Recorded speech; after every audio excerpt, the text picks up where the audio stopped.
Welcome to Pete and Hannah's Watchlist. I'm your host, Pete Mitchell. I'm here with my great co-host, Hannah. Hello, people. Hannah, we're here today for movie news. On today's show, we're going to preview Avatar Fire and Ash. Yeah, that's right. We're also going to preview History of Sound, which stars Paul Mescal and Josh O'Connor. We're also going to talk about the great Rob Reiner and his career, and we're going to give each other's Hall of Fames to each other in our hottie hot take. And we'll talk about all the things that are going on in Hollywood. So, great show. Let us go to my favourite segment, Hannah and Movie News. Welcome back to Movie News. Guess what? James Cameron and the Na'vi are back this week. It's Avatar, Fire and Ash. And well, the Sully family have met a new Na'vi tribe, except they're a little bit crazy. And unfortunately, conflict is bound to break out, and this could be the next great war that these people face. Well, you'll have to find out what happens this week in cinemas. That is what we're going to be watching. Leave a comment down below and you'll be seeing. Until next week, bye. Thanks, Hannah. We are in for a treat. Avatar Fire and Ash, one of your favorite film franchises. James Cameron can never leave the water, no matter how hard. He cannot. He doesn't even try. And now he is mixing it with a little bit of fire. And Ash. And Ash. Oh, well. What a preview of that movie. Can't wait for it. In IMAX.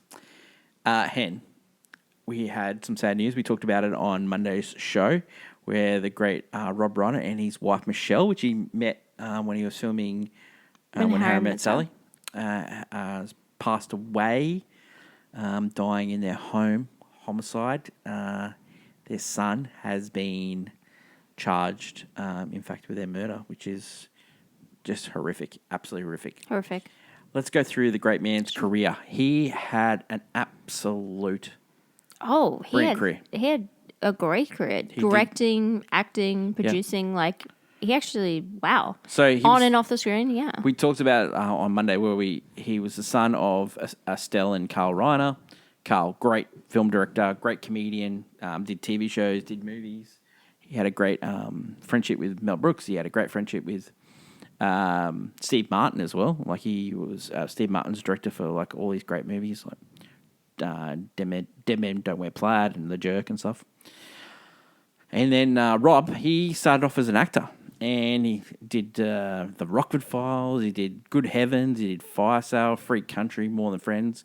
But he made his big. He broke through. And he won 2 Emmys for his role as Michael Meathead Stivic in All in the Family.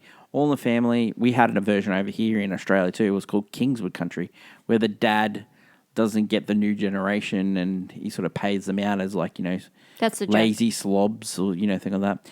In Australia, our Meathead was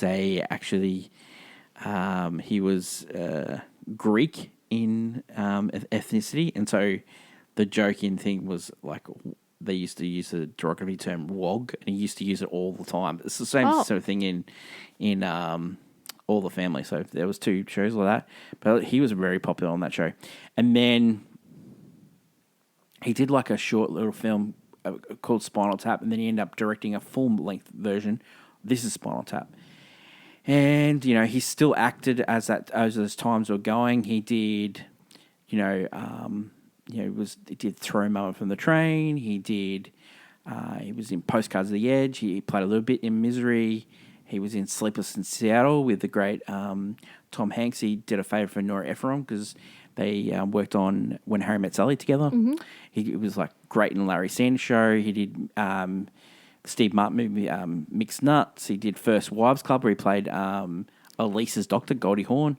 There was a funny movie about sort of like a quasi-biographer on Bill Clinton, and he played a Jewish radio host, and it was very funny because he could just do so many different things. He was a real chameleon. He played Stan in Story of Us, which he also directed. He was a constant guest star. He did Curb Your Enthusiasm. He did New Girl. He was in his movie Alex and Emma. He did Simpsons. He did Weasley Place. He did 30 Rock. He did heaps of different shows. Yeah. He did The Bear. The Bear recently. He did. He was back doing Spinal Tap too. So that's all his acting credits. Any of those you want to put on in your Hall of Fame? Yeah, I would put personally New Girl in my Hall of Fame.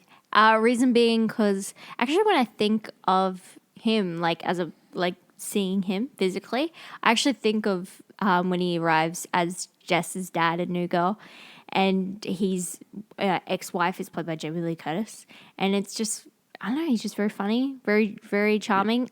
He works as Jess's dad weirdly enough because she's very new girl, she's quirky, so I don't know, that's how I picture him. My probably acting credits. I have I was going to be a toss up between two. Probably This Is Spinal Tap. He's very funny as the director, on screen director, sort of narrates the movie, and his role in Sleepless in Seattle where he plays Tom Hanks' friend in it. He's very funny. So I probably have to put the Sleepless in Seattle one because he's very funny. It's probably his best performance. Probably one that probably closely missed out was Wolf of Wall Street. Yeah, because he was really good in that as well. He's plays Leonardo DiCaprio's father in it, and he plays sort of like the private investigator. He used to watch Equalizer, used to go off on that. So yeah. He also wrote a lot as well. He wrote on the Steve Allen Comedy Hour. He did the Smothers Brothers Comedy Hour, which is the great Bob Einstein, who was a frequent guest on Curb Your Enthusiasm. But Bob Einstein was also Albert Brooks's brother because Albert Brooks's real name is Albert Einstein. And so he changed it to Albert Brooks because of the famed scientist. But yeah, the Smothers Brothers Comedy Hour was a great show in the late 60s. And you had Happy Days. He wrote an episode. He wrote Spinal Tap. He wrote This Is Spinal Tap. He did stuff for Billy Crystal. He did stuff for plenty of award shows. He wrote probably his most recent credit other than the Primetime Emmy Awards, he wrote Spinal Tap 2. So yeah, he's a great writer as well, great comic writer, and he pitch hit on a lot of his movies and stuff like that as well. So yeah, producing credits, he produced Spinal Tap, produced God and Country, Albert Brooks Defending Life recently, Shock and Awe. That was a movie about the reporting around the Iraq War. You got LBJ, which is a straight to HBO movie. Being Charlie, that was one he worked on with his son. And So It Goes, which was a Michael Douglas and Diane Keaton movie. So in fact, we lost Diane Keaton and Rob Reiner this year. He worked on The Bucket List. He worked on Alex and Emma, The Story of Us, The Ghost from Past. He worked on American President. He was producer of that. Producer of Few Good Men, producer of Misery, producer of When Harry Met Sally, producer of Princess Bride, producer of More Than Friends and The Super. And finally, he was a director as well, Hannah. Probably his most if besides actually seeing him in little parts he's done over the years. He's probably his most acclaimed, director. Don't you think? Director? I mean, he had a stretch of just perfect, iconic films. Real So he directed icons. a TV movie in 1974 called Sunny Boy. He directed Likely Stories Volume 1. He directed the Spinal Tap movie. He directed a coming-of-age movie called The Sure Thing. And then another coming-of-age movie, Stand By Me. The Sure Thing starred John Cusack. Stand By Me, the Stephen King.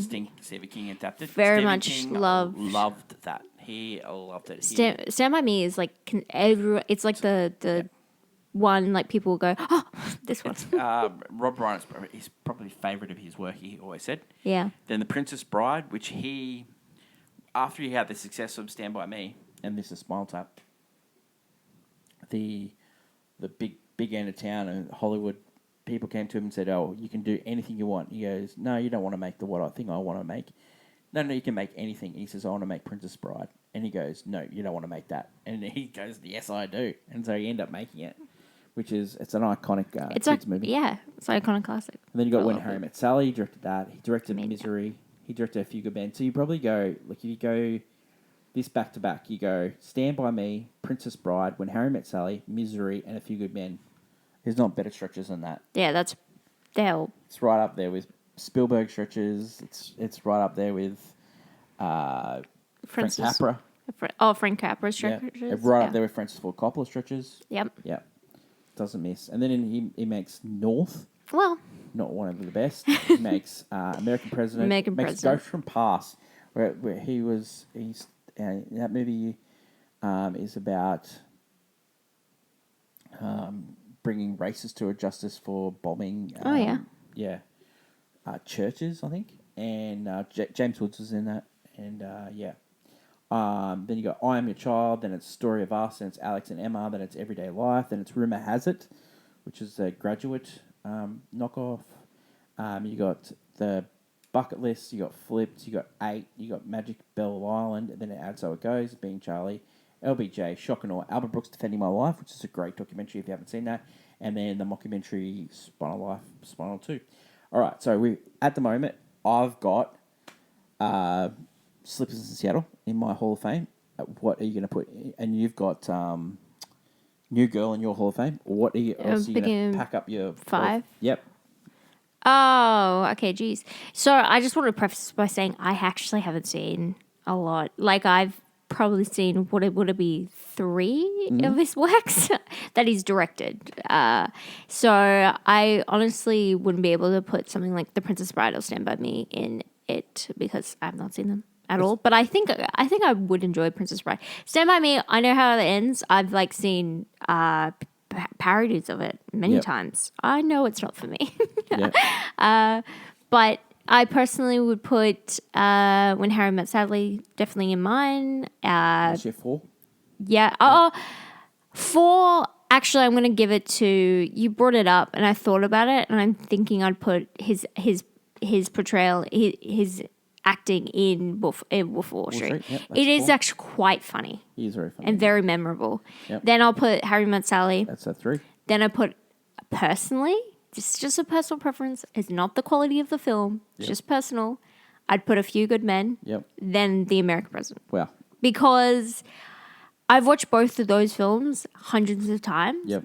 I just would lean more to American President because it's kind of like both are, but they're kind of like you watch them and then you watch West Wing kind of things, and American President lines up better.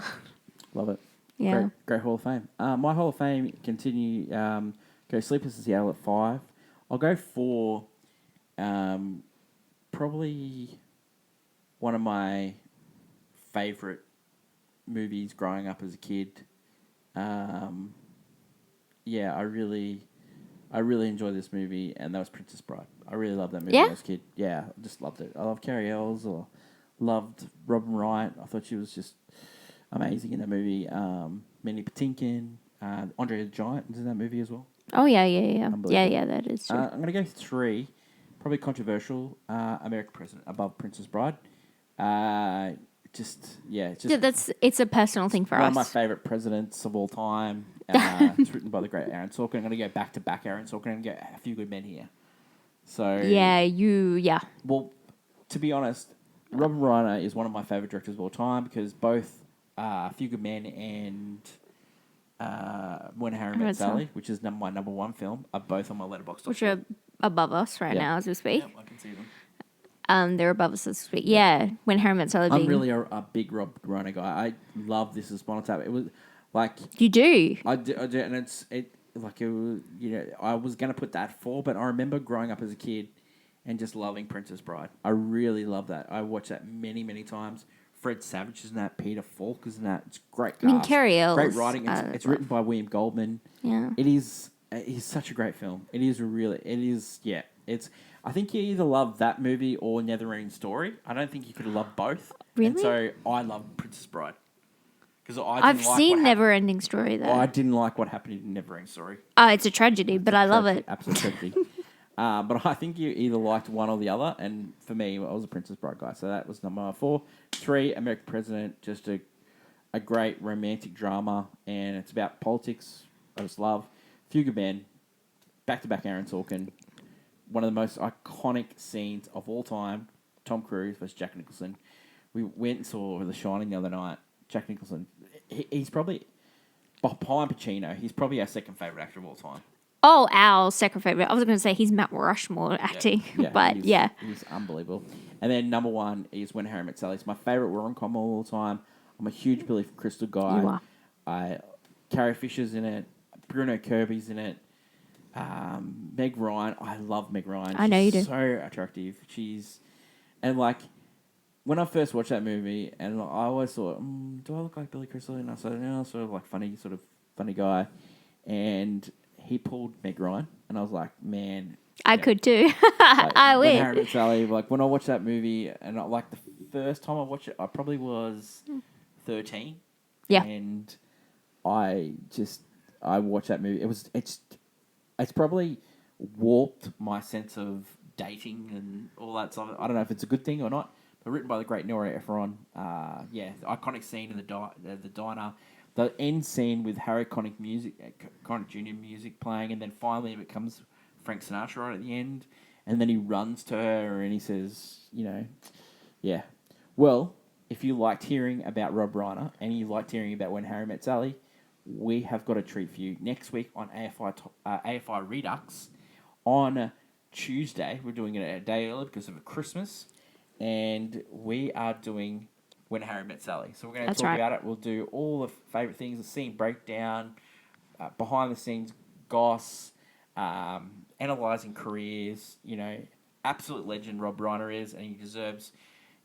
Hopefully when they revisit AFI Top 100, one of his movies makes the list because they definitely deserve it. Because he's one of the greatest directors of all time. Yeah, you would fight for it. Okay. Yeah. Valet, Robert Reiner, and also his wife Michelle, who was a great photographer as well and produced many projects with Rob Reiner. Yep. Yes. Next on the show is movie news, clickbait headlines. Now, Hannah. Yes. Give me some thoughts. Have you watched the new Steven Spielberg trailer? I did. Thoughts? Okay. I'm watching it. Are you in? I don't. Emily Blunt. See. Is she an alien or is she? I don't understand the movie at all. I don't know if he learnt from watching Christopher Nolan movies where you just stop making sense anymore. No, I loved watching the trailer because I could tell it was a modern Spielberg shot. It's really weird. You can just tell it's him behind that camera. I'm not particularly a lover of sci-fi, so I don't really care for the genre. I'm just there because it's a Steven Spielberg movie, and I like the cast. Yeah. I'm not going to lie. I like the cast.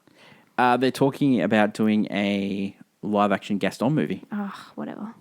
Wow. Well, okay. So, which version? Are you talking about the one from the crappy live action? Because he's a psychopath. Well, they missed the opportunity of getting a Luke. Getting Hugh Jackman to do it because Hugh Jackman was a star on. He did. But show. I meant the guy who did it in the live action was fine. But the actual storyline in the live action is garbage to Gaston, whereas the original one's much better. But I don't mind it because it's an original idea, and that's what I'd prefer if we're doing these live action movies. But I'm not a fan, of course. Yep. But if it's like Cruella, where it's just a cheesy mess, I'll be okay. What are your thoughts on the Supergirl trailer? We didn't talk about that last week. I liked it. That's good. I liked it. Craig Gillespie is a good director. He's an Australian guy, directed I, Tonya, so it's going to be a different feel. It's a different feel. A lot of people are like, oh, it's just Guardians of the Galaxy. No. Let's see the whole movie. First of all, I think a lot of people are misunderstanding this. James Gunn Didn't write this? not touch this. This isn't him. All he did was oversee it. This is a straight, mostly adaptation of the actual comic it's based off. But let's different to the others where they took pieces. But Hannah, this one is a let's adaptation. wait until we see the actual movie before we cast. Trailers do not. I wouldn't say the trailer gave us enough. That's why I would rather. It's okay. Just do like me. Don't watch the trailer. You'll be fine. But also, I'm excited. Also, in trailer news, there's a leak. Is that real? The leak? I don't know if Doomsday. It possibly could be real. I what's But the difference between that and AI? I just don't know the difference. Yeah, because before this big leak, I see if it was a leak, I feel like they would have just released it by now. Yeah. They could maybe, but when Avatar is finally released worldwide, you don't know. Do you know what else is coming out with the Avatar worldwide? Would you like to talk about that instead of Avatar? Avengers? No. I'm just saying Odyssey is going to be... Yeah, that's apparently, but we haven't seen that leaked, so there's a difference there. Well, there's no leaking because Nolan. You would never let that It's happen. got the red pages, babes. But with the Avengers, it's hard to tell. A lot of the leaks are presuming that Chris Evans and Captain America is a huge part of it, which would be a disastrous move. I feel like they're just going for... They're basically saying none of what happened in the last couple of years worked. Yep. So we're just going back to the drawing board. And like, yeah, it didn't work because it was stupid. But some of it was good. It's just misguided. It's misguided. It's the same thing Disney did with Star Wars, where they brought J.J. Abrams back to do what was it called? Rise of Skywalker, wasn't it? Yeah, the final of the three. Jedi, yeah, after Last Jedi, because there was so much backlash. They were like, let's bring him back. But then he's touching it and he's like, I don't know what to do with this. It's a mess. And so he's like making up stuff, bringing back things like Palpatine when nothing made sense. Yep. And it was more of a mess. But I would still prefer it over the other one. But that's a personal thing. But yeah, they're doing the same here where I don't want them to go, oh, we'll just fix the mess by bringing things you love back. No, just keep going with it. Eventually it will stick. People need to get on board with it or get out, Yep. Like, I don't know. Disney and Marvel are in a weird spot. This could be very good for them or very bad. We don't know. We literally don't know how it's going to go. What? Last of the news, Megan... Universe movie Soulmate was dropped from release calendar. That was one of the movies that was going to come out in February. Oh. In February. But pulled from release, so they're trying to shop it around. Blumhouse not going so great. And the final news, the star of Buck Rogers in the 25th century, Gil Gerard, dies at 82. He was, with Buck Rogers, was a huge show in the 70s. So, yeah, that was it. That's it for the news. Some mix of sad and mix of some real weird stuff that's going on with Marvel but Disney have got two of the biggest movies of the year after Ninja 2, which is the Chinese a sequel to the really hit. Yeah. Then you've got Zootopia and Lilo and Stitch, but both over $1 billion. How will Avatar fare in this mess? Not to give anything away, but the reviews are not great. That's please. My lovely co-host Hannah. This is where we're going to end today's show. Tomorrow, we're movie championship belt holder, where we examine the year in pop culture from 1968, and then we give our thoughts on the best movie of that year. Don't forget to like, follow, subscribe. Leave a comment down below your favorite Rob Reiner film performance. Yeah. Whatever. Did we get his Hall of Fame right? Oh, we didn't, because we did not put Stand By Me in our Hall of Fame or Misery. I did not like Stand By Me as a kid. I've only seen it through The Simpsons and Family Guy. That's why I liked it. And I've seen the ending, because it's on TikTok a lot. The two things that we didn't talk about is, because he did Castle Rock, he did Shawshank Redemption and Seinfeld. We didn't he was the owner of Castle He's Rock, the owner of Castle Rock, which means he wasn't the direct producer, so he had a hand in it. Tangent. Okay. Yeah. So don't forget to leave a comment. You can write to us at peterandhannahswatchlist@gmail.com. Long live cinema. And until we meet again, it's bye for now. Bye.